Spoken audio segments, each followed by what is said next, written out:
Bonjour, moi c'est Monsieur Jacob Zaringa. Je suis ingénieur civil de formation, un acteur politique, mais également un entrepreneur à la tête de deux petites entreprises, une entreprise de construction et une autre entreprise multisectorielle.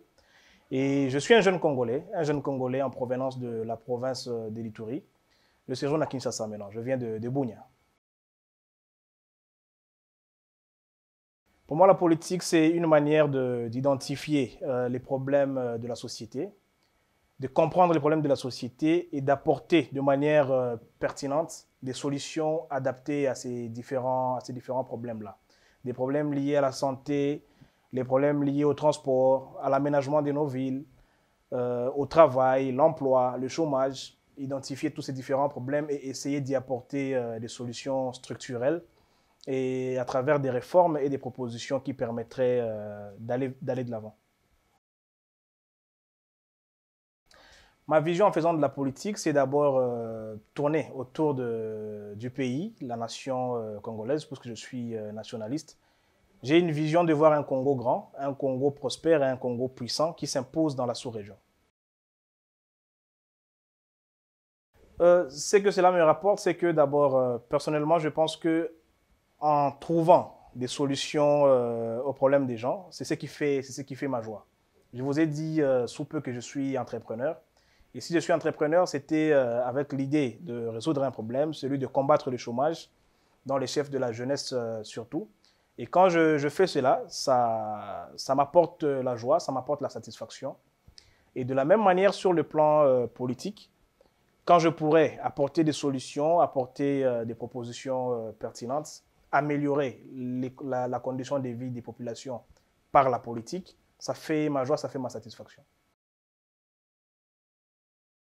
D'abord, il faut rappeler que ça a commencé lorsque j'étais tout petit. Pour moi, le leadership, l'art de gérer les gens, de gérer les ressources, c'est depuis que je suis tout petit. Plusieurs fois chef de classe à l'école primaire, maternelle, secondaire. Plusieurs fois représentant des étudiants. Lorsque j'étais à l'université, j'étais président des étudiants congolais en Ouganda. C'était une lourde responsabilité. Donc c'est comme une passion, mais c'est également un sacerdoce, c'est une vocation, je pense. De la même manière que certaines personnes s'engagent dans l'armée, dans la police, pour moi, c'est la politique, depuis l'enfance. Jean Bamanissa Saïdi. C'est lourd, hein? C'est lourd, c'est une lourde tâche, c'est une lourde responsabilité, puisque on doit vraiment se battre dans un lac ou dans un océan avec des gros poissons. En étant très jeune, ce n'est pas facile, c'est difficile, mais nous osons.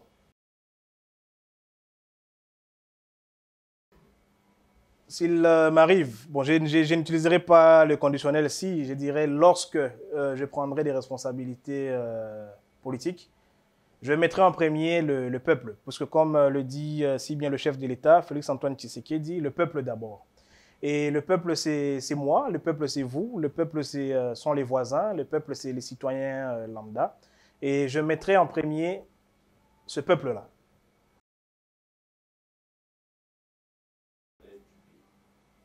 Je pense que c'est un problème qui nécessite une réflexion profonde et une réflexion sincère.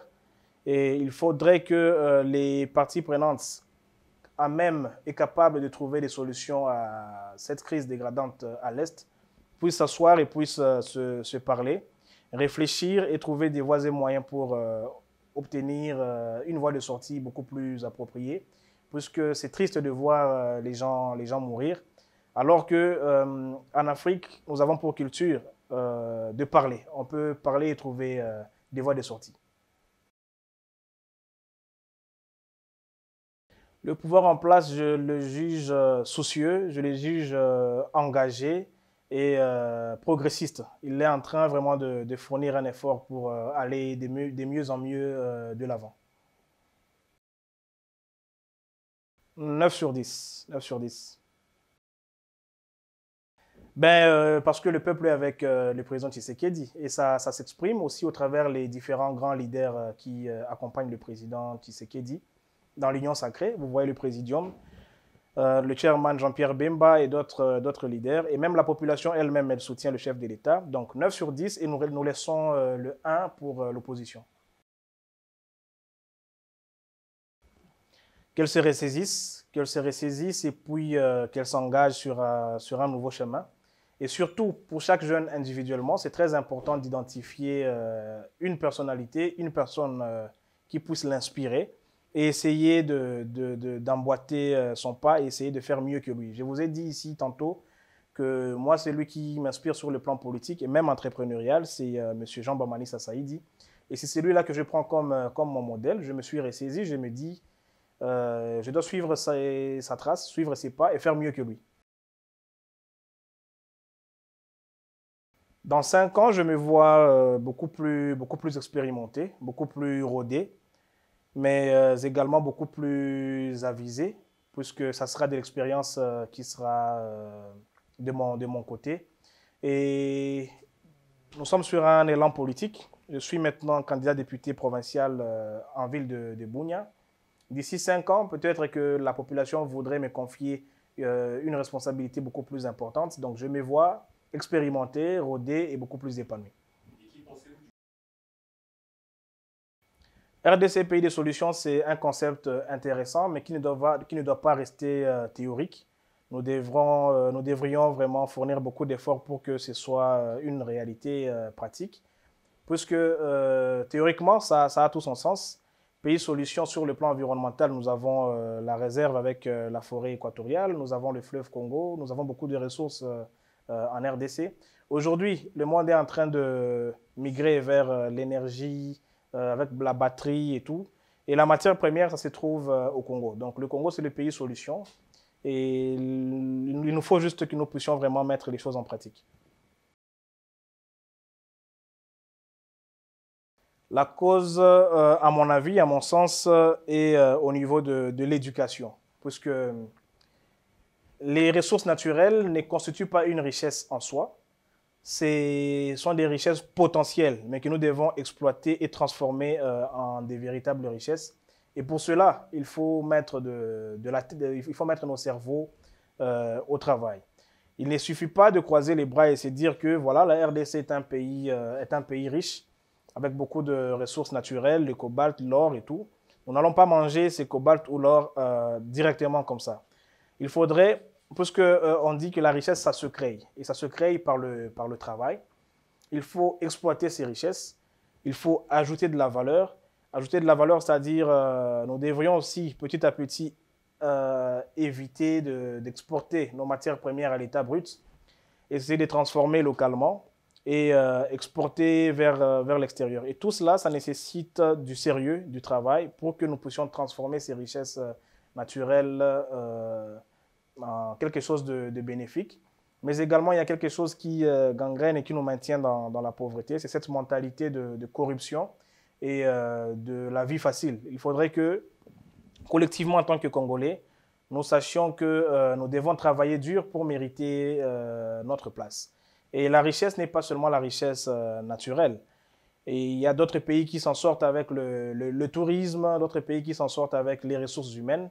Donc nous devons vraiment pousser et construire l'homme congolais à travers la préparation professionnelle et l'insertion professionnelle pour que nous ayons des ressources humaines de qualité et capables de sortir le pays du gouffre. La loi Tchani, à mon sens, à mon avis, n'est pas opportune. Ce n'est pas le moment. Et non seulement ça, je pense que c'est une loi qui viendrait diviser, séparer les Congolais. Parce que la meilleure façon d'éprouver son patriotisme et l'appartenance au Congo, c'est dans le comportement. Ce n'est pas en fonction de l'origine.